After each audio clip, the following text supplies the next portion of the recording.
In today's video, I'm going to teach you how to merge multiple layers in Photoshop.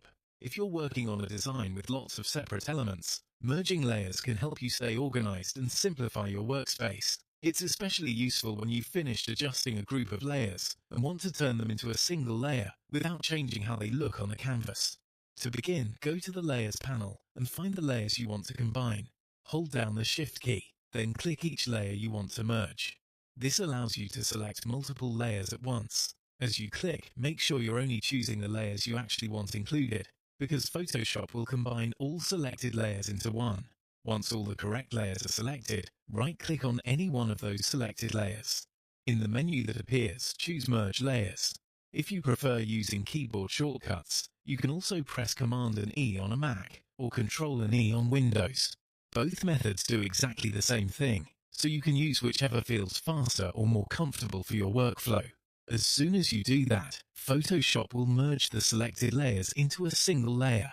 The important thing to know is that the appearance of your artwork should stay the same. In other words, what you see on the canvas won't visually change. But in the Layers panel, those separate layers will now be combined into one.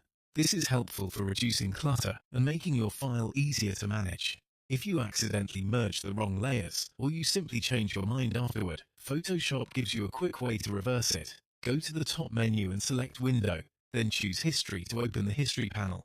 This panel shows your recent actions, which makes it very useful for correcting mistakes.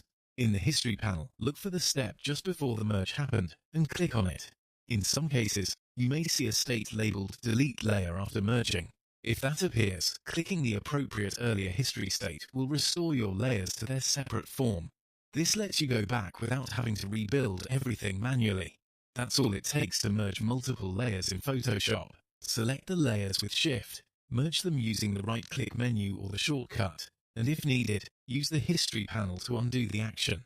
Once you get used to it, this becomes a quick and practical way to keep your Photoshop projects clean and efficient.